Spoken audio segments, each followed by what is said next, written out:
ya.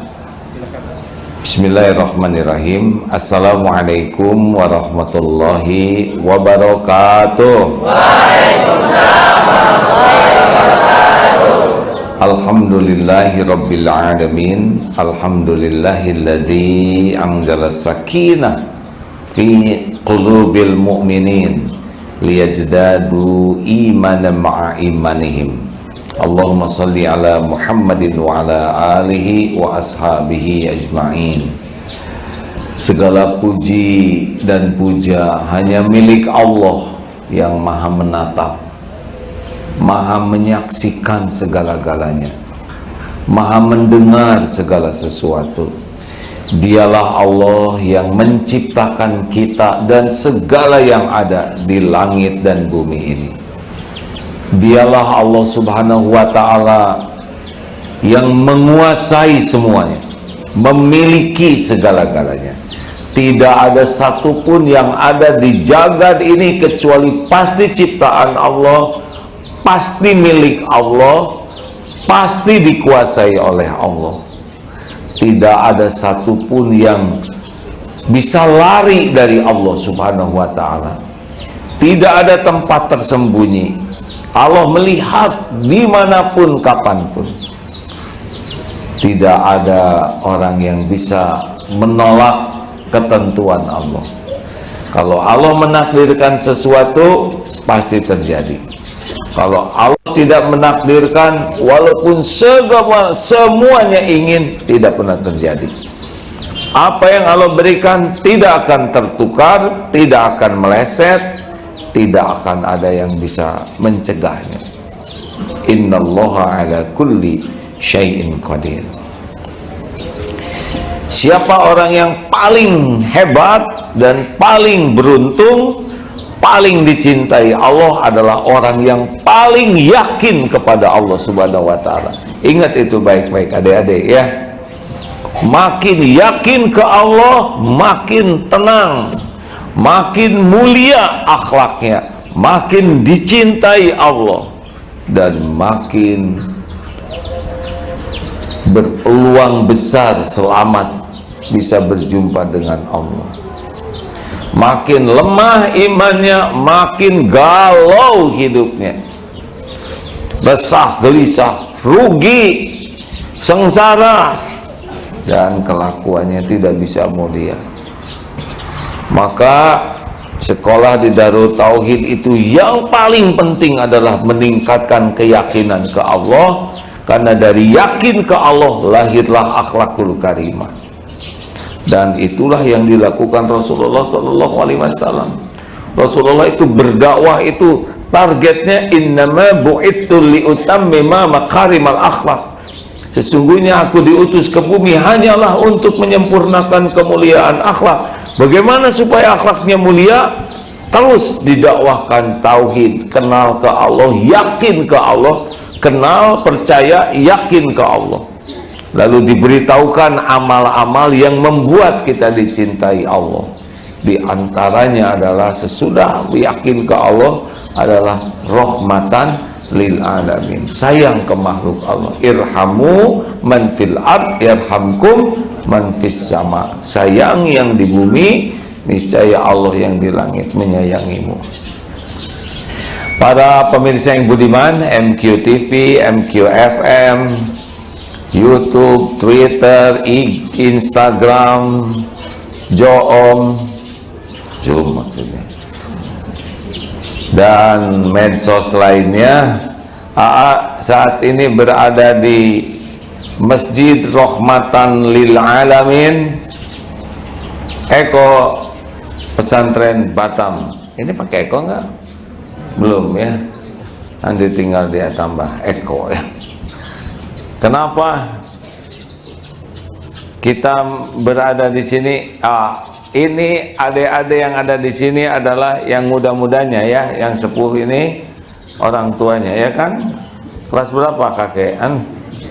Adik-adik ini SMP kelas 1, 2 dan 3. Acungkan tangan kelas 1. Wah, masih lambat gerakannya nih. Kepala sekolah, ulangi.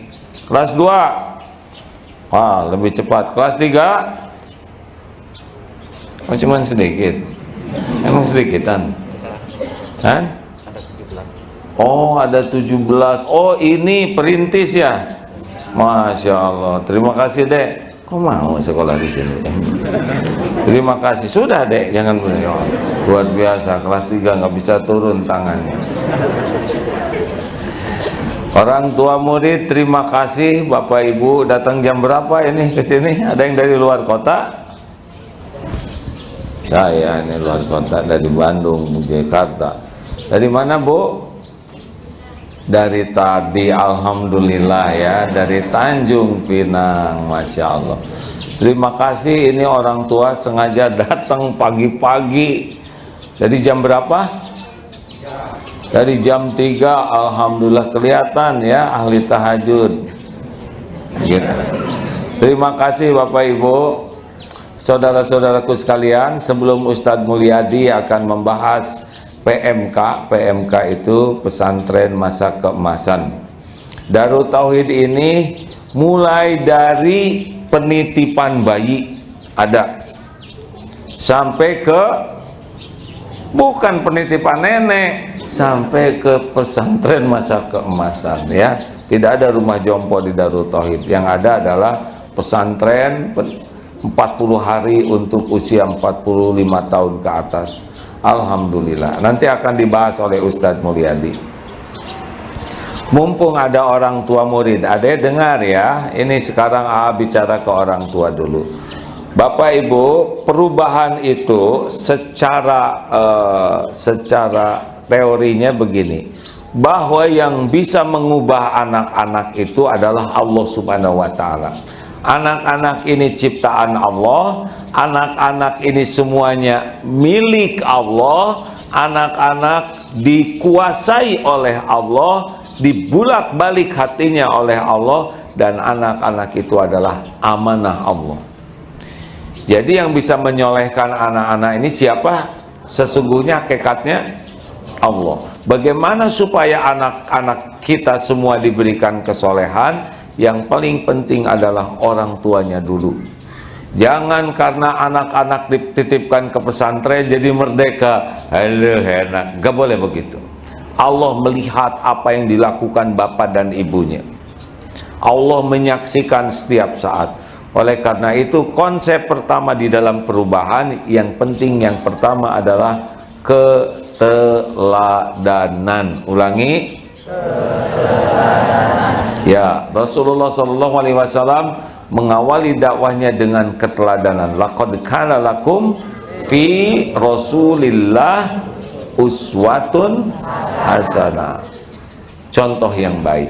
Makanya kepada para guru, mana guru acungkan tangan?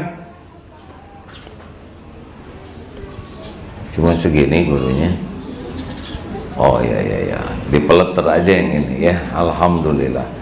Ada yang lain yang sedang bertugas.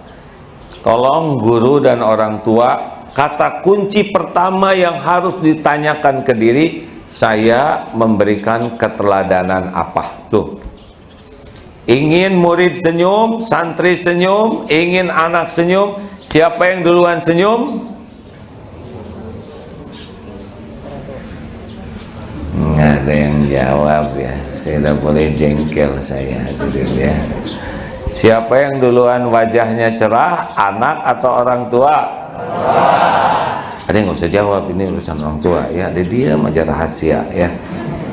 Orang tua kita dulu ya. Jadi kalau bicara ke anak, itu tidak hanya kata-kata yang didengar anak, tapi anak merekam raut muka, wajah, nada direkam. Makanya kalau ketemu anak, kalau mau mencontoh Rasulullah, yang pertama dilakukan adalah wajah cerah, tabassumuka fi wajhi akhika laka shadaqah.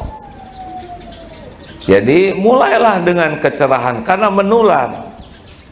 Coba kalau ada datang ke sini, gimana santri? Udah kerjakan belum PR-nya? Mana santri bahagia? Apa kabar santri? Semoga semuanya jadi anak yang soleh, solehah, hafiz, hafizah, banyak rezekinya. Oh, seneng kan diundang oleh Allah ke Baitullah. Udah bahagia duluan ya nggak? Udah gitu, mana PR-nya? Beda Pak dibanding dengan waho. Tahu waho? Wajah horor.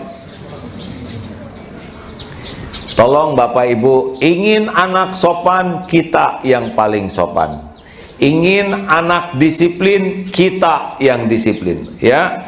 Apa yang baik yang ingin ada pada anak, usahakan ada pada diri kita.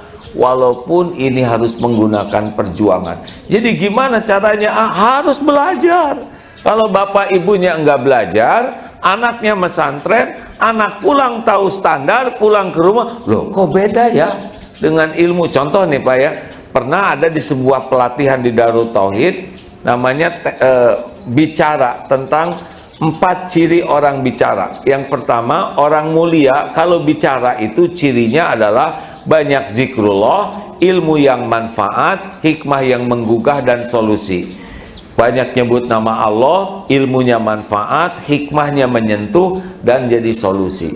Ciri orang yang biasa-biasa kalau bicara adalah peristiwa, segala diceritain, apa yang dilihat dia omongkan, apa yang dia dengar dia omongkan, rame tapi kurang hikmahnya. Itu orang pada umumnya biasa.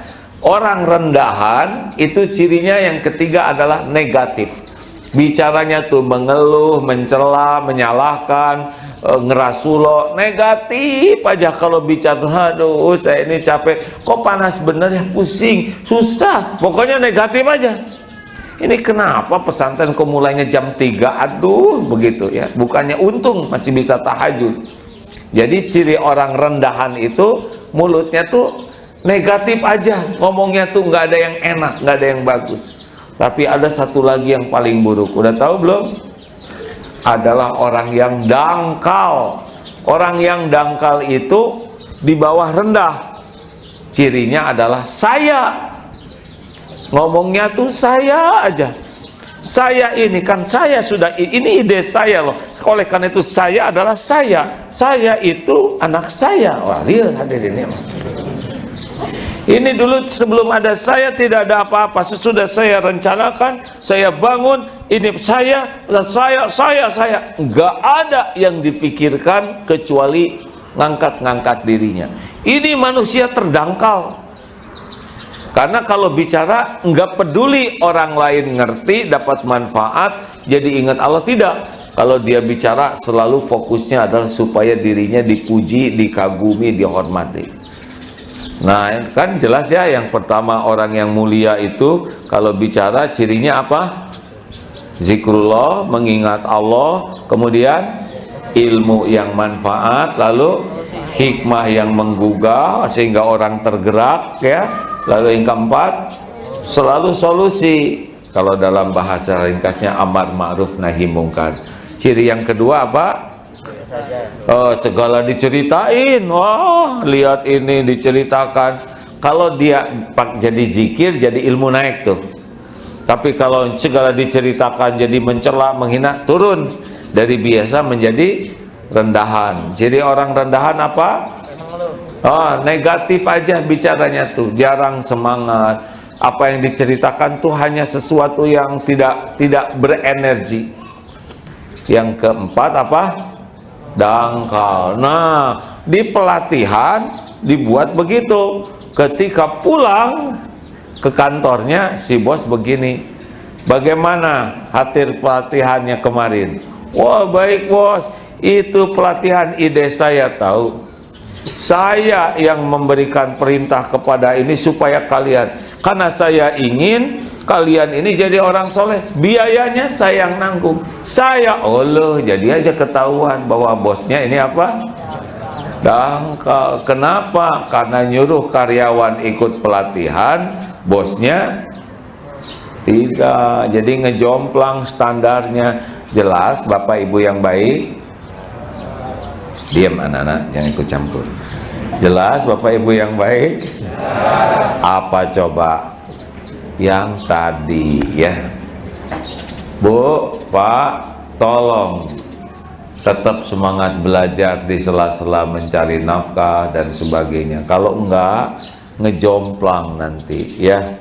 Bapak Ibu akan memberikan perkataan, sikap, dan contoh yang mungkin berbeda dengan ilmu yang dipelajari. Nah, adik-adik gimana? Wah, kok beda ya akhlak bapak saya dengan ibu saya dengan yang dipelajari? Nah, adik-adik rumusnya adalah husnuzon. Oh iya, berarti saya yang ditugaskan Allah untuk jadi contoh. Ya, mungkin bapak ibu saya saking sibuk cari rezeki, saking sibuk menyekolahkan saya, kurang kesempatan nyari ilmu, maka adik-adik lah yang membantu orang tua jadi tahu. Mengerti adik-adik? Jangan, ya bapak saya dangkal, doraka ya. Enggak boleh, karena mungkin orang tua, duh saya waktu muda, saya dari kecil belum pernah pesantren, saya belum tahu sekolah Islam, aduh ilmu saya sedikit, kata bapak dan ibu. Iya saya juga pak, saya aduh ilmunya sedikit, ngaji belum bisa, tapi saya ingin anak saya lebih baik dari saya. Nggak apa-apa saya membanting-banting tulang. Ini tukang daging bapaknya ya. Nggak apa-apa saya kerja keras, yang penting anak saya bisa lebih soleh, lebih pintar. Nah itu yang banyak terjadi adik-adik. Jadi kalau lihat kekurangan orang tua, sama sekali bukan untuk direndahkan, karena boleh jadi ilmu aganya belum banyak, tapi perjuangan pengorbanannya disukai Allah. Ngerti? Tidak boleh suudzon ke orang tua ya. Apapun keadaan orang tua, darah dagingnya melekat pada diri kita, kita harus jadi orang pertama yang berjuang habis-habisan agar orang tua kita jadi ahli surga. Ngerti? Adik-adik? Kita sebagai anak harus jadi orang yang berjuang habis-habisan agar ibu bapak kita jadi ahli surga,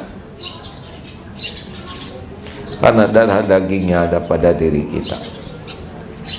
Ingat baik-baik itu ya. Kalau orang tua banyak kekurangan, kesalahan, kita yang harus berjuang agar orang tua bisa dibimbing Allah, diampuni Allah, disayang Allah. Jadi sedih ya, ingat ibu bapak, dua-duanya sudah pulang, sudah meninggal. Caranya bagaimana supaya orang tua kita jadi ahli surga? Kita harus jadi anak soleh, solehah. Karena anak yang soleh, solehah doanya diijabah. Jangan pernah durhaka ke orang tua. Sehebat apapun ilmu, sebanyak apapun ilmu, sehebat apapun ibadah, kalau durhaka ke orang tua, nauzubillah. Jangankan ke orang tua yang sesama Islam, ke orang tua yang belum Islam saja, Islam itu menganjurkan anak-anak itu tetap berbuat baik. Nabi Musa dibesarkan oleh siapa? Tetap saja disuruhnya qaulan layyinan, berkatanya lemah lembut kepada Fir'aun, padahal Fir'aun segitu zolimnya ya, apalagi ke orang tua kita ya. Oh bentar, berapa menit Pak? Udah habis ya? Sudah ada Ustadz Mulyadi? Wah maaf Ustadz, saking semangatnya ini jadi baru satu nih ya. Apa tadi? Keteladanan. Yang kedua, Ustadz minta izin dulu ya. Yang kedua, diklatna, pendidikan, pelatihan, pembinaan dengan kasih sayang dan keikhlasan. Baru bisa tuh Pak. Dik itu dididik supaya paham, bukan supaya tahu. Salah ya. Antara tahu dan paham beda. Tahu Mike Tyson? Tahu? Paham beliau? Enggak. Tahu? Tahu ya. Ibu tahu sabar? Bu, jawab atuh. Bu, jangan bikin saya enggak sabar. Ibu tahu sabar? Ibu paham sabar? Ya. Itu teh kurang paham hadirin. Kita mendidik supaya paham, bukan supaya tahu. Tahu itu masih jauh. Tahu sabar ke bisa sabar itu jauh. Yang dekat ke sabar itu paham. Makanya dididik supaya paham, lalu dilatih supaya bisa. Jadi paham itu beda. Paham sabar dengan bisa sabar nggak beda kapling. Karena bisa sabar itu dengan dilatih. Tahu kuda? Tahu. Paham kuda? Belum. Pasti belum bisa naik kuda ya. Kalau udah paham kuda, oh kuda kalau telinganya ke belakang berarti dia siap menyerang. Bahayanya kuda apa? Di depan menggigit, di belakang disepak, di atas dilempar, di bawah diinjak. Kalau kuda yang jinak yang bagaimana? Yang matanya sayu. Nah gitu ya, nggak kayak saya hadirin. Lalu bagaimana kuda, apa dulu yang dibelai keningnya atau lehernya ditepuk-tepuk, jangan nepak-nepak puntuk pantatnya ya. Hei kuda, dari belakang dikagetkan, misalkan. Lalu kuda kaget, lalu kuda ngasih kenang-kenangan ya, namanya cap kaki kuda ya. Udah paham kuda, ngasih makan, ketemu cium tangan dulu, kuda yang cium tangan kita ya. Gini kenapa? Karena kuda akan menghirup keringat, mengenali siapa tuannya. Udah gitu disayang, baru dinaikin, baru belajar jalan, baru belajar trot ya, jalan, baru nanti belajar canter, baru galop. Nah itu semua harus dilatih. Sama sabar, ikhlas, syukur, tawakal, itu proses latihan. Nah sekolah ini begitu. Tidak hanya untuk paham, tapi juga untuk dilatih. Dan yang ketiga, diklatna, nah itu apa? Pembinaan. Kenapa? Karena iman turun naik. Kadang semangat, kadang enggak, ya kan? Kadang sabar, kadang kurang. Harus dibina terus supaya istiqomah. Dik supaya paham, lat supaya bisa, nak supaya istri siapa? Istri komar ya, istiqomah deh. Jelas? Dan ini hanya goal kalau punya dua kunci gurunya dan orang tuanya, yaitu kasih sayang dan keikhlasan. Kalau kurang kasih sayang enggak mempan, karena hati hanya disentuh oleh hati yang punya dua inti ini, kasih sayang dan keikhlasan. Makanya guru-guru para ulama zaman dulu mah bicaranya sedikit, tapi punya daya gugah dan daya ubah yang besar karena kekuatan kasih sayang dan keikhlasannya. Kita tidak berjumpa dengan Rasulullah SAW 1400 tahun sudah lewat, ribuan kilometer. Kenapa ada di hati kita Rasulullah SAW?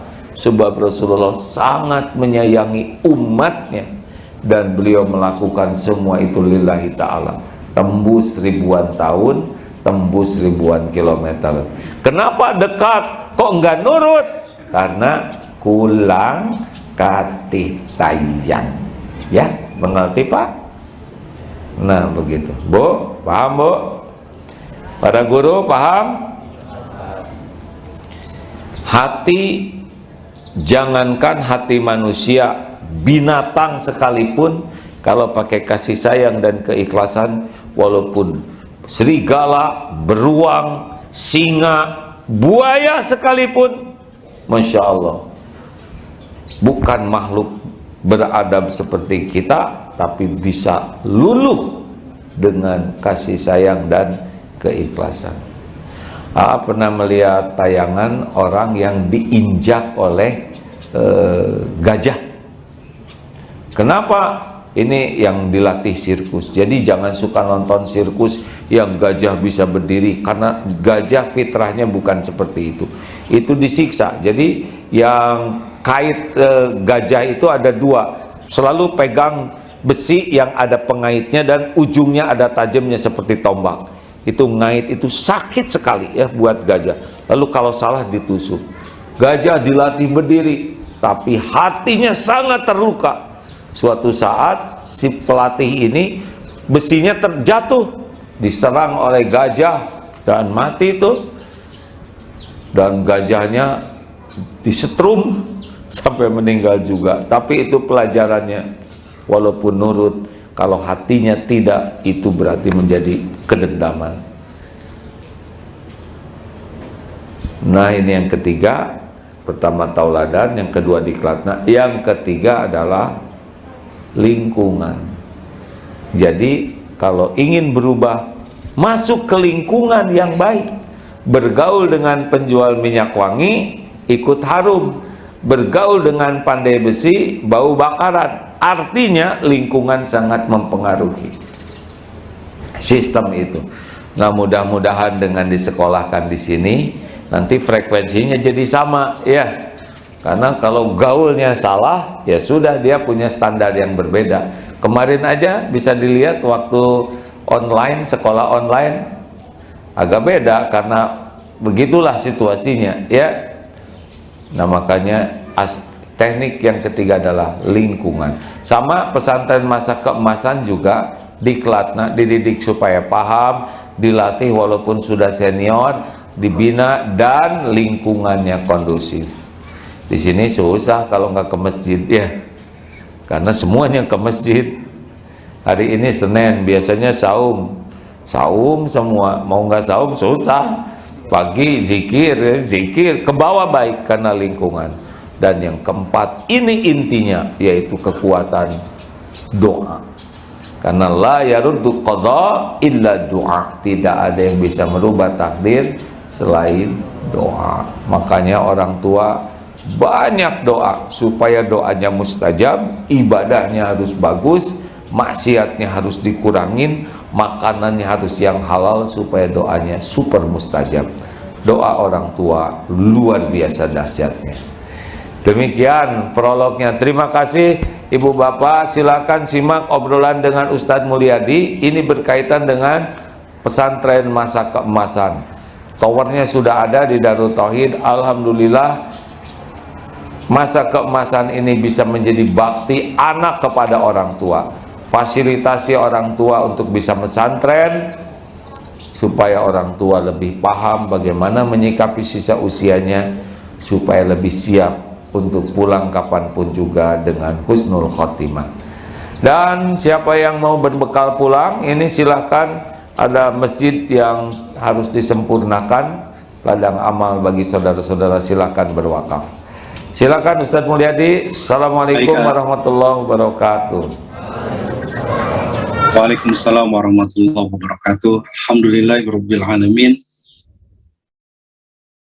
Alhamdulillahilladzi waqafa wassalatu wassalamu ala nabiyil mustafa wa ala alihi wa ashabihi ala sidqi wal wafa. Asyhadu an la ilaha illallah wahdahu la syarikalah wa asyhadu anna Muhammadan abduhu wa rasuluhu alladzi la nabiyya wa la rasula ba'da. Alhamdulillah. Bapak Ibu, sahabat-sahabat sekalian yang menyimak melalui MKTV, MKFM, melalui YouTube, Facebook, IG, dan semua medsos Darut Tauhid dan Hagim. Kita sudah mendengar tadi, alhamdulillah, langsung guru kita dari Batam, ya, Darut Tauhid Batam. Memang dari hari Jumat sedang safari dakwah di Batam, dan hari ini atau barusan tadi subuh, ya, salat berjamaah di Masjid Darut Tauhid Batam, juga dengan para santri dan orang tua di sana. Alhamdulillah. Kita lanjutkan. Mohon maaf, suara saya jelas, operator.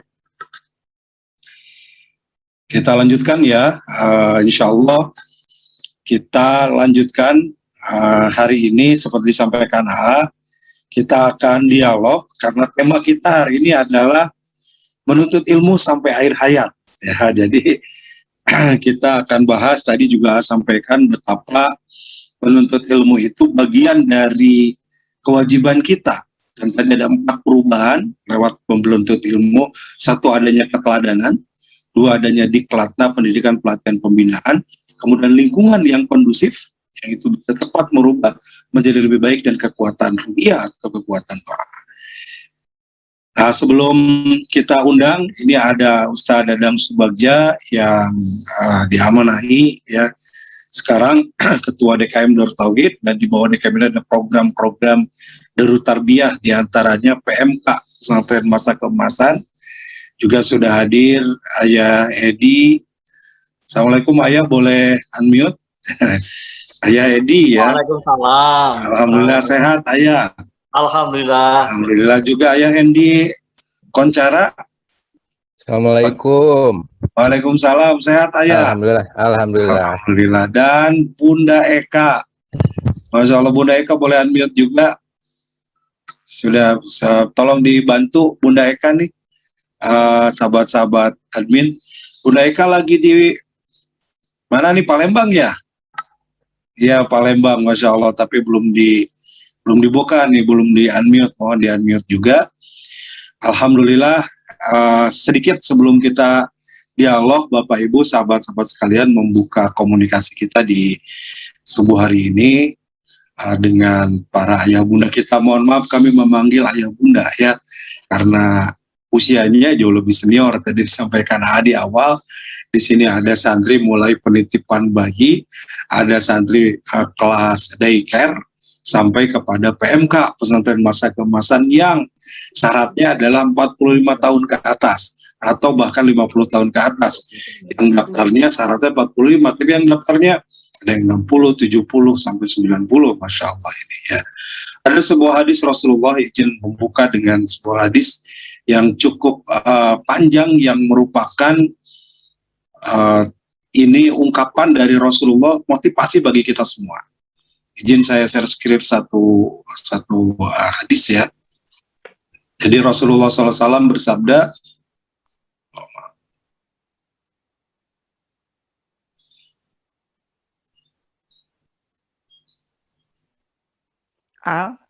satu ketika Rasulullah SAW itu bersabda, yang ini diceritakan oleh sahabat. Halo Bunda, mohon di mute dulu. Bunda sudah ada, Bunda sekarang. Ya. Jadi satu ketika ini dikisahkan bahwa orang yang menuntut ilmu itu adalah orang yang menempuh ke dalam surga. Ya. Kasir bin Qais, kuntu jalisan ma Abi Darda, dia duduk bersama Abi Darda di Damaskus, sedang duduk. Ya, Kasir bin Qais dan Abu Darda, tiba-tiba datang seorang utusan. Ja'a rajulun faqala ya Abu Darda, inni ji'tuka min Madinati Rasulillah. Saya datang dari negeri Rasulullah, dari Madinah, begitu. Hadisin balaghani annaka, untuk menyampaikan sesuatu, ya, menyampaikan sesuatu kepada Abu Darda dari Rasulullah sallallahu alaihi wasallam. Yaqulu, bahwa Rasulullah SAW bersabda, man salaka tariqan yatlubu fi ilman salakallahu bihi tariqan min turukil jannah. Ini ungkapan Rasulullahnya yang disampaikan seorang sahabat tadi, laki-laki yang datang kepada Abu Darda. Ya, beliau menyampaikan, man salaka tariqan yatlubu fi ilman, siapa yang menempuh jalan menuju satu ilmu, ya, belajar memperoleh ilmu, salakallahu bi tariqan min turukil jannah, maka Allah akan berikan kemudahan jalan dari jalan-jalan menuju surga. Wa innal malaikata laqadu ajnihataha ridwan li talibil ilmi, dan para malaikat akan mengepakkan sayapnya memberikan keridhaan kepada para penuntut ilmu. Wa innal alima la yastaghfiru lahu man fis samawati wa man fil ard, dan seorang penuntut ilmu, seorang yang berilmu, dia akan dimintakan ampun oleh makhluk yang ada di langit maupun yang ada di bumi. Wal hitanu fi jawfil ma, bahkan ikan-ikan yang ada di dasar lautan. Wa inna faddal alim 'alal 'abid ka faddil qamari latil badar ala sailir kawakib, karena keutamaan seorang yang berilmu itu seperti bulan purnama. Ya, seorang berilmu di atas hamba-hamba yang lain seperti bulan purnama di antara bintang-bintang yang ada di langit. Wa innal ulama warasatul anbiya, dan para ulama itu pewaris para nabi.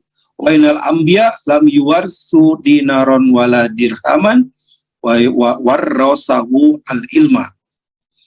Dan para nabi tidak mewariskan dirham, dinar, tetapi mereka mewariskan ilmu. Warasahul ilma faman akhadahu akhada bi khaddin wafirin. Dan siapa yang mendapatkan warisan ini, ilmu, maka dia mendapatkan sesuatu yang besar. Demikian Bapak Ibu sahabat-sahabat sekalian. Jadi di antara sekian banyak keutamaan menuntut ilmu, bahwa orang yang sedang menuntut ilmu adalah orang yang sedang menapaki menuju surga Allah. Kita akan dialog nih dengan ayah bunda yang sudah mengikuti program PMK. Ya, alhamdulillah ada ayah Edi, ada ayah Endi, dan juga Bunda Eka. Ya, kita ke ayah Edi dulu. Assalamualaikum ayah. Waalaikumsalam, Ustaz. Sehat ayah? Ya, sehat, alhamdulillah sehat. Alhamdulillah. Lagi di mana ini? Posisi di mana? Saya di Solo, di rumah di Solo, Ustaz. Di Solo ya, Masya Allah. Di Solo. Ini luar biasa, Solo dan Bandung dan Indonesia semua, bahkan luar negeri bisa menyimak sama-sama ya, Masya Allah. Ayah Edi, mohon izin, berapa usia sekarang? Sekarang 66 mau 67. Mau 67, Masya Allah. Luar biasa. Masih semangat belajar nih menuntut ilmu? Insya Allah, betul. Insya Allah, ya. Apa yang membuat ayah semangat menuntut ilmu? Ini ayah Edi ini alumni PMK. Angkatan berapa ya? Maaf. Angkatan 12 tahun 2014. Angkatan 12, PMK, kemudian PMK lanjutan juga ya? Ya, PMK lanjutan juga itu. Tahun 2017. 2017, jadi 2012, 2017. Juga ikut PMK virtual. Ya. Angkatan kemarin ya, angkatan kedua, pertama? Angkatan ketiga. Angkatan ketiga, Masya Allah. Ya. Ini luar biasa, 2012, 2017, sekarang 2021 ikutan lagi. Apa yang membuat ayah semangat ayah terus belajar? Begini, awalnya, jadi ada awal perjalanan kemudian akhir ketika saya PMK saat PMK 14 yang lalu. Awalnya saya di Darul Tauhid membawa segudang permasalahan yang bisa terselesaikan dengan sendirinya. Masya Allah. Awalnya itu. Kemudian perjalanannya pernah dipijitin sama Agim karena melanggar disiplin. Kemudian pada saat akhirnya saya diberi bekal, 3 bekal sama Agim untuk bisa dibawa pulang. Nah, ini mungkin saya akan cerita dulu yang pertama, yang awal. Awalnya ketika saya mempunyai segudang masalah, kemudian ada kerabat yang mengarahkan untuk ke Darul Tauhid. Kemudian saya mengutarakan di sana, akhirnya saya diberi 2 ustadz, 1 ustadz dan 1 ustadzah untuk mengikuti PMK. Kemudian ustadznya itu kalau saya tidak salah itu dulu Ustadz Fakhrudin kalau nggak salah. Terus yang kedua, ustazahnya kalau nggak salah itu dulu Ustazah Khairoti kalau nggak salah itu. Saya diberi jadwal sama hari kalau mau ketemu, mau konseling itu. Namun sampai dengan selesai saya belum pernah konseling karena setiap saya mengikuti ini permasalahan salah, selesai sendiri. Permasalahan saya selesai sendiri seperti itu. Dengan mengikuti programnya programnya yang terstruktur, sistematis, tidak membosankan. Saat itu PMK 12 tahun 2014 bukan 2012 itu tahu ini permasalahan selesai itu. Kemudian kenapa saya kok bisa dipijitin Agim? Ini karena saya melanggar disiplin. Melanggar disiplin saya itu sebenarnya sudah ada ketentuan jam 10 malam semua santri harus sudah tidur.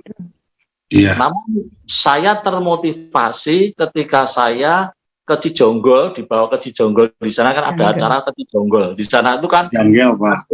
Iya, di sana tempatnya enak sekali. Solo dari Cijonggol itu Janggel. Anak-anak kecil-kecil pada belajar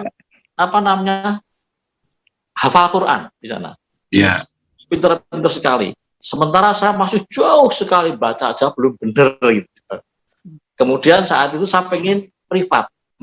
Saya pengen privat, terus dikenalin sama teman di situ untuk privat. Saya dengan santri dari Semarang, teman saya namanya Pak Ali kalau nggak salah.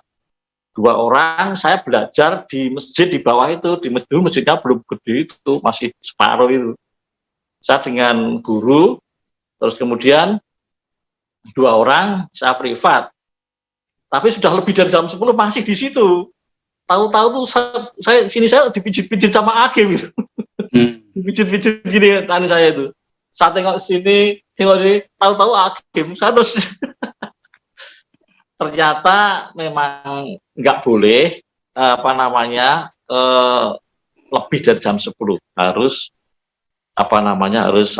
istirahat ya. Istirahat gitu. Itu yang terkesan sekali dengan saya. Terus kemudian yang terakhir pada saat mau penutupan itu pertemuan terakhir pada subuh itu Ustadz Agim itu memberikan kesempatan kepada peserta siapa yang mau bertanya. Saya ngacung, saya Ustadz. Dengan saya juga gambling, pasti nanti jawabannya mestinya tuh, tapi ternyata dengan bijak sekali Agim itu jawabnya baik sekali. Pertanyaan saya begini, Ustadz, saya belajar di sini sudah 40 hari. 40 hari ya, Prof. 40 hari ya. Apa yang bisa saya bawa pulang? Ini pertanyaan yang sangat gambling menurut hati saya itu. Mungkin Ustadz bisa menjawab, ya aku ini ngopo, ngapain kamu di 40 hari aja? Mungkin bisa begitu, tapi ternyata tidak demikian. Diberi bekal 3 yang sampai sekarang saya tuh terus saya ingat-ingat, saya sampaikan ke anak cucu saya, dan mendorong saya terus untuk belajar sampai sekarang. Yang pertama itu adalah jaga dirimu dan keluargamu dari api neraka. Yang pertama itu, sampai saya hafal. Yang kedua, tebar kebaikan dengan siapapun. Yang ketiga, lakukan dengan istiqomah. Nah ini Ustaz, 3 ini yang cukup cukup menandes cukup berkesan berkesan sekali selama saya menyantri di Darut Tauhid itu. Terus kemudian saya pada hari keberapa itu saya ngajak istri saya. Saya semula kan sendirian, beberapa hari saya merasakan itu kok ini permasalahan selesai, ini istri saya perlu saya ajak. Kemudian istri saya juga gabung sampai selesai. Dan pada akhirnya itu kan ada program pembekalan menuju akhir hidup bahagia. Ada itu 3 hari itu juga kita ikuti di situ. Baik. Ya itu. Ini sekilas motivasi saya ikut di sini. Terus kemudian saya pada PMK lanjutan sebenarnya saya mengikuti terus. Tapi karena waktu untuk pelaksanaan dengan jadwal saya berbenturan terus, sehingga saya menyarankan besok lagi kalau mengumumkan agak panjang waktunya sebelum, artinya jangan mendadak itu. Akhirnya saya baru bisa mengikuti yang keempat, berarti PMKL 4 itu. Terima kasih. Ya itu. Baik, Ayah terima kasih karena ini luar biasa pengalamannya, ingin diungkap lagi, tapi karena waktu kita harus berbagi ya. Ayah mohon tetap berada di sini di Zoom ini. Baik, saya akan balik dulu ke Ayah Hendy, boleh unmute Ayah? Assalamualaikum Ayah Hendy. Waalaikumsalam warahmatullahi wabarakatuh. Gimana nih Ayah tinggal? Sekarang saya lagi di Bali ini. Di Bali, kebetulan silaturahmi dengan keponakan. Sudah lama tidak ketemu. Kebetulan beliau baru mendapatkan cucu. Masya Allah, alhamdulillah. Ini soalnya pemandangan belakangnya enak sekali. Ini lagi di Bali ternyata ya. Tapi ini di masjid, Ustadz. Masjid ya, belakang pohon kelapa dan sebagainya. Jam berapa di Bali sekarang Ayah? Sekarang lebih 1 jam daripada di Bandung. 1 jam ya. Sudah mau jam 7 berarti di sana ya. Ya, sudah terang.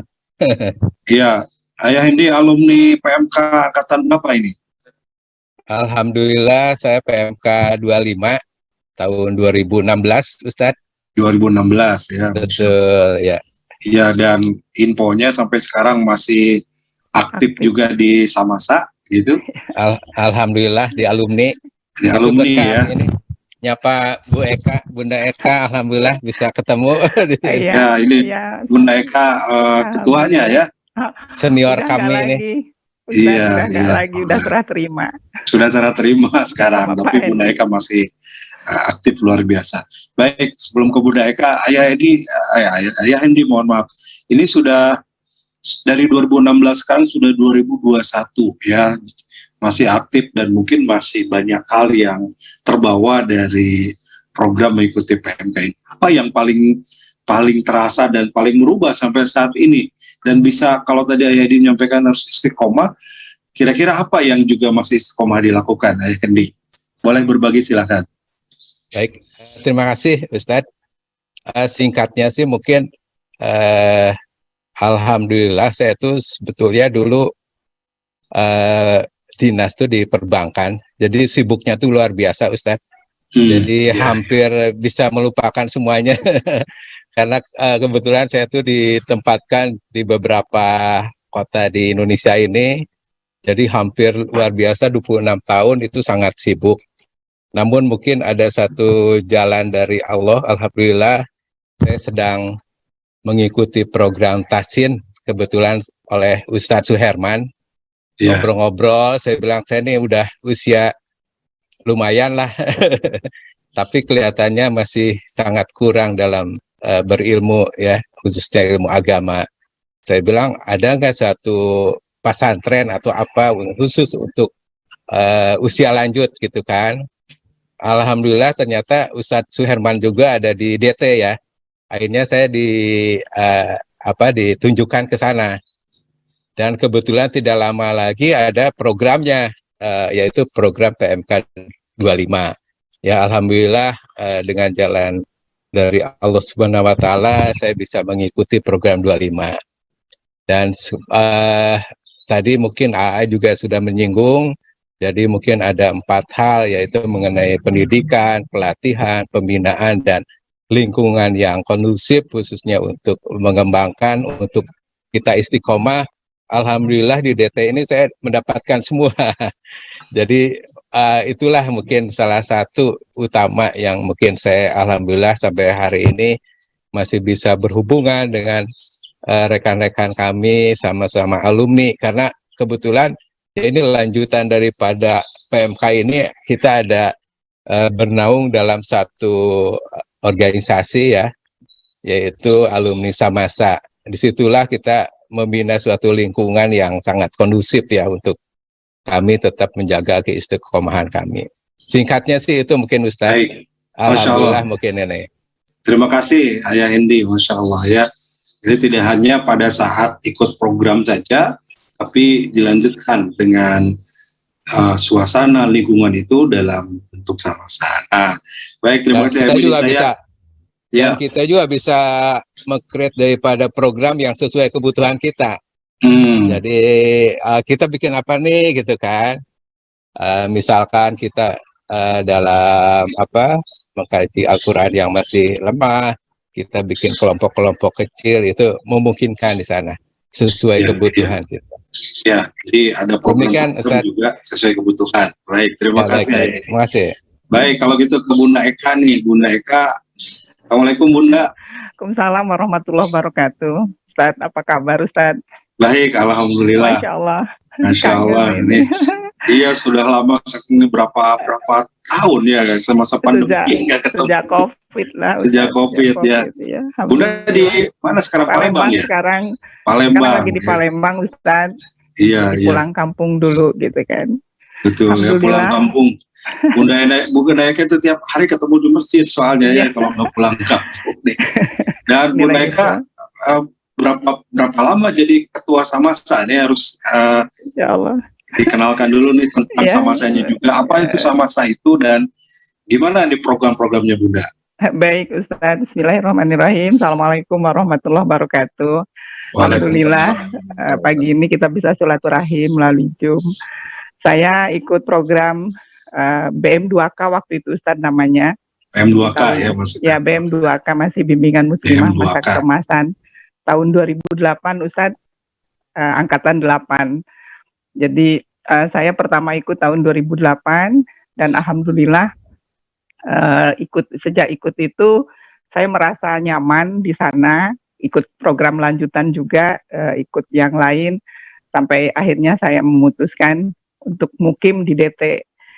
Jadi saya mukim di DT dari tahun 2008 itu sampai sekarang lah kasarnya Ustadz, karena saya masih punya rumah masa depan di DT gitu, alhamdulillah. Nah, karena tadi apa yang disampaikan oleh Pak Edi, oleh Ayah Hendi, kita selama ikut program tuh begitu merasa ada kebersamaan karena kita satu misi dan visi gitu kan. Ikatan itulah akhirnya pada saat itu memutuskan untuk kita membentuk salah satu ikatan alumni santri masa keemasan. Itu terbentuk dari tahun 2009. Pertama kali kita bentuk namanya Ikatan Alumni BM2K, karena BM2K itu sampai 36 angkatan.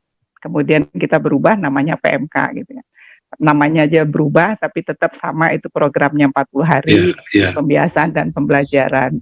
Karena itulah akhirnya Ustadz kami membentuk itu dan alhamdulillah tahun 2009 itu reuni pertama sampai sekarang beralih namanya menjadi alumni santri masa keemasan dan anggotanya kita sudah 2007 lebih kali Ustadz. Masya Allah, banyak ya. Indonesia. Iya banyak Ustadz. Sudah 2000 lebih.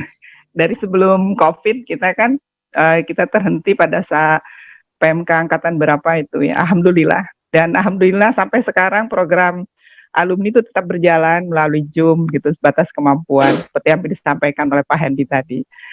Saya diamanahi di pengurus itu dari tahun 2009 Ustadz. Jadi itu hanya sebagai anggota dulu karena waktu itu KTP saya masih Palembang. Kemudian tahun 2018-2021 saya menjabat ketua umum Samasanya baru, dan kemarin 15 Agustus saya serah terima jabatan dengan Pak Hendi karena memang mungkin harus regenerasi dan sesuai sunahnya mungkin untuk sebagai ketua adalah ayah-ayah gitu kan. Anggota sebanyak itu dan alhamdulillah Ustadz saya sekarang di Palembang, tapi insya Allah dengan adanya ikut program santri di DT berusaha untuk tetap istiqomah. Kemudian ada kerinduan tersendiri dengan lingkungan di DT dan memang betul tadi yang disampaikan oleh AA bahwa pertama adalah tentunya ada teladan, kemudian pendidikan, pembinaan, kemudian ada lingkungan yang baik. Dan terus terang secara pribadi saya pulang ke Palembang memang ada teman-teman alumni tapi ada merasa dengan lingkungan ada rasa garing gitu Ustaz. Makanya pengen pulang terus ke DT supaya bisa tetap istiqomah dengan lingkungan yang nyaman dan lain sebagainya. Itu Ustaz pengalaman saya pribadi. Terima kasih Bunda, Masya Allah. Ini luar biasa ya. Bunda Eka tuh udah hijrah ke Bandung. Udah mukim. Iya, mukim di Bandung dan ingin rumah masa depan di Bandung ya. Insyaallah. Kalau ada di DT katanya ini rumah masa depan, Masya Allah.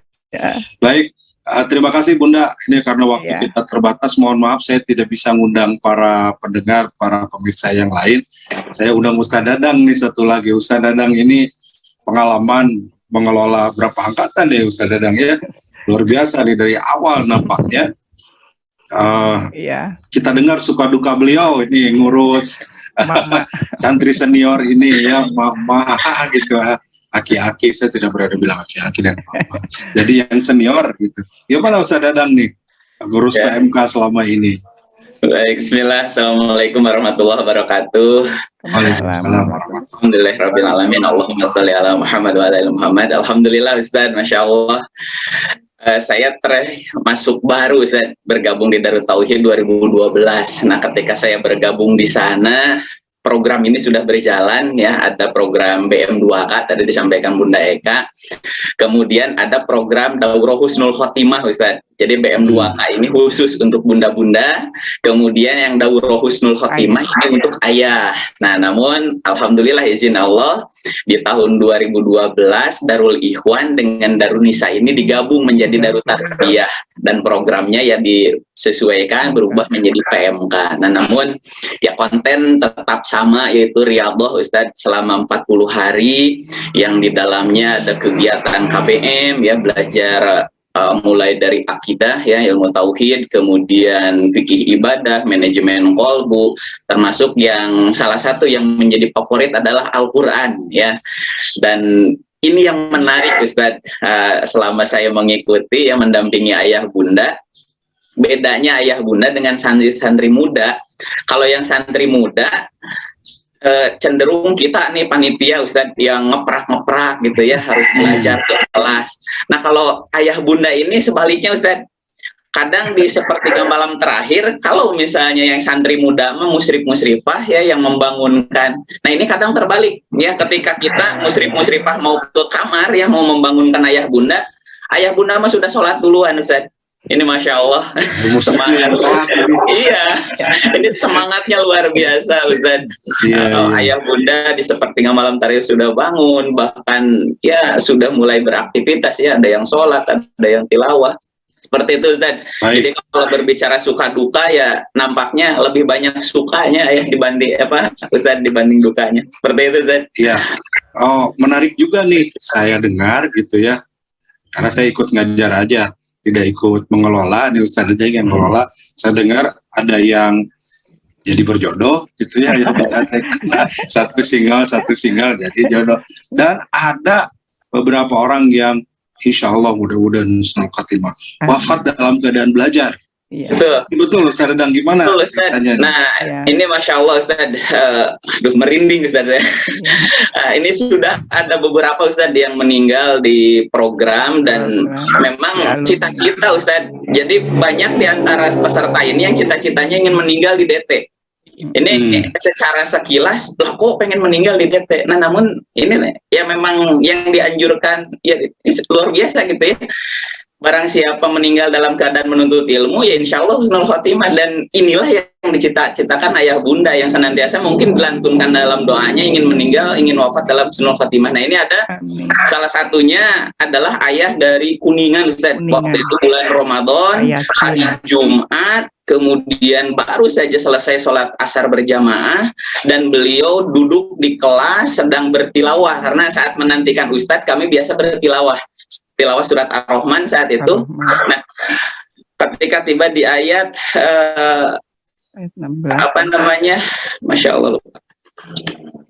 Wa yabqa wajhu rabbika dzul jalali wal ikram fa bi ayyi ala'i rabbikuma tukadziban, terkulai kemudian tersungkur Ustaz, langsung dirangkul oleh ayah sebelahnya, dibaringkan di atas karpet, kemudian kami panggil dokter, dan saat dokter tiba di kelas ayah sudah wafat. Dan Masya Allah, ketika ditanya ke dokter, dok ini kenapa kok tiba-tiba, apakah ada serangan jantung atau apa? Enggak katanya, ini tiba-tiba saja, jadi nggak ada diagnosa penyakit atau apa, ini mah murni karunia dari Allah. Allah cabut, Allah akhiri usianya di saat bermajelis Ustaz. Nah, ini ada sekian banyak jaminan kalau misalnya hanya dengan kalimat la ilaha illallah saja dakhalal jannah. Ini ayah ini luar biasa meninggal dengan bekal yang demikian banyak. Hari Jumat, bulan Ramadan, baru selesai sholat, kemudian duduk di majelis ilmu saat bertilawah Al-Quran. Ini Masya Allah. Demikian Ustaz, dan ini mungkin jadi cita-cita kita semua Ustaz, meninggal dalam keadaan seperti itu. Tuh, dan ini jelas Rasulullah yang menjanjikan siapa yang meninggal dalam menuntut ilmu, surga jaminannya ya. Masalah katarikan yaltamisu bil ilman sahalallahu tariqan ilal jannah. Tadi adik saya sudah sampaikan, menuntut ilmu itu jalan menuju surga. Baik, terima kasih Ustaz Dadang. Aduh, ini masih ingin dialog nih dengan ayah Edi, Bunda Eka, tapi waktu kita 1 menit lagi. Ya. Nanti bagi yang di Zoom masih mau akan dialog kita bisa lanjutkan, tapi yang di medsos nampaknya waktu kita 1 menit lagi. Saya beri kesempatan Ustaz Dadang nih, nampaknya ada program terbaru untuk PMK offline ya Ustaz Dadang, karena memang selama ini sudah online ya 3 angkatan termasuk Ayah Edi kemarin ikutan yang PMK virtual. Nah insya Allah waktu dekat ini akan ada yang offline, coba setahun setengah nih nggak ada PMK program, sekarang akan kita gulirkan lagi. Boleh informasi terakhir nih 1 menit lagi Ustaz Dadang? Ya, baik. Alhamdulillah Ustaz ya. Sesuai doa ya, ini doa dari ayah bunda yang terus kepada kami, ini kapan ada offline katanya. Kalau misalnya di rumah, belajar di rumah, kurang greget tadi sampaikan perlu lingkungan ya. Nah ini insya Allah Ustaz mohon doanya, kita akan membuka kembali program PMK offline di tanggal 15 November Ustaz. Jadi Senin depan ya. Nah, namun kabar buruknya kapasitasnya terbatas Ustaz. Jadi sementara ini kapasitas masih dibatasi, satu ya kondisi pandemi, kemudian juga ya dengan pembatasan-pembatasan ini otomatis asrama juga di pondok ini dibatasi. Nah, sehingga bagi ayah bunda yang memang ingin mendapatkan lingkungan, kemudian ingin belajar bergabung di PMK offline ini, silahkan bisa menghubungi panitia segera ya, karena tadi kapasitasnya terbatas. Silahkan ayah bunda boleh menghubungi panitia di 0819 10 20 60 60 ya, saya ulang 0819 10 20 60 60. Nah ini bisa menghubungi ke sana, dan jangan khawatir juga kalau misalnya ayah bunda ternyata aduh saya kok terlambat gitu ya, nggak bisa ikut yang angkatan sekarang. Insya Allah tahun depan kemudian berikutnya juga akan diselenggarakan kembali angkatan-angkatan selanjutnya. Nah sambil menunggu ayah bunda boleh ikut program PMK virtual seperti Ayah Edi ya. Nah ini juga sama programnya, materi-materinya mengarah atau pembekalan Husnul Khatimah, namun dilaksanakan secara virtual. Ini pun silakan boleh daftar. Kalau ini kuotanya sangat banyak ya, silakan. Bahkan kalau Zoom-nya misalnya melebihi kapasitas, kita bisa upgrade ya. Di angkatan sebelumnya yang daftar itu di angka 300-an Ustaz untuk yang PMK virtual, dan ini dilaksanakan juga sama 15 November. Jadi silakan bagi ayah bunda yang mungkin telat daftar karena keburu tutup kuota asramanya, nah atau misalnya masih punya aktivitas lain sehingga tidak bisa ditinggalkan, silahkan bisa ikut program PMK virtual karena ini lebih fleksibel. Walaupun jadwalnya sudah ditetapkan, tapi ketika memang ayah bunda berhalangan pada waktunya, ini bisa menyimak rekaman materinya, tinggal minta saja ke panitia. Seperti itu Ustaz. Allah alam. Baik. Terima kasih Ustaz Dadang. Mohon maaf sekali lagi karena waktunya terbatas, kita akan akhiri dulu yang di medsos ini. Yang di Zoom masih bisa melanjutkan insya Allah ya sampai 15 menit 20 menit ke depan. Terima kasih Bunda Eka. Iya. Alhamdulillah jazakallah khair. Iya, Ayah Edi, Ayah Hendi, semoga jadi amal soleh. Terima kasih sudah bergabung. Iya. Amin. Semua yang sudah bergabung di medsos, di YouTube, di IG, di MGTV, NGFM dan sebagainya. Kita tutup dulu sesi ini dengan membaca alhamdulillah bersama-sama.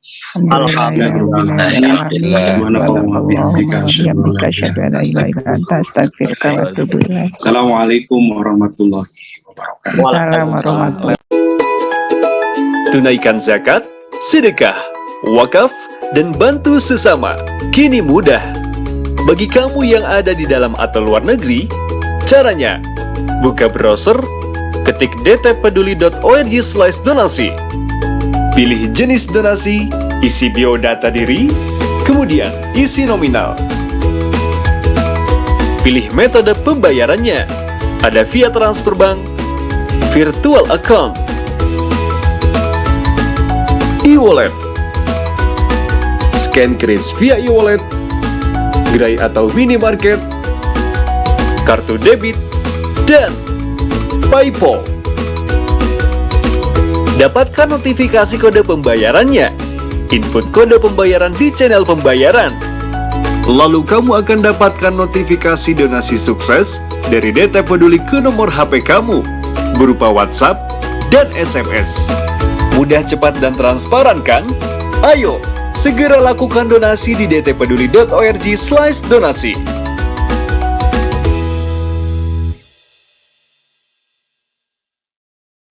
Ketua Ketua Yayasan Indonesia Mengaji menyampaikan 65% dari jumlah penduduk Indonesia beragama Islam tidak bisa membaca Al-Quran. Assalamualaikum warahmatullahi wabarakatuh. Data lewat Republika, 147,5 juta umat Islam di Indonesia belum bisa membaca Al-Quran atau buta huruf Quran. Departemen Agama mencanangkan minimal 5 juta mushaf diperlukan di Indonesia ini setiap 1 tahun. Dan DT Peduli sebagai tahap awal mencetak 20.000 mushaf untuk diwakafkan kepada masyarakat di pelosok negeri, karena banyak masjid yang sudah rusak Qurannya atau tidak punya Quran, dan ini ladang amal bagi kita semua. Ayo sahabat-sahabatku sekalian, kita menjadi orang yang berada di barisan paling awal dalam berwakaf mushaf Al-Quran untuk negeri bersama DT Peduli. Assalamualaikum warahmatullahi wabarakatuh. Berwakaf Al-Quran ke pelosok negeri plus pelatihan membaca Al-Quran. Wakaf Al-Quran plus raih pahala mengalir abadi.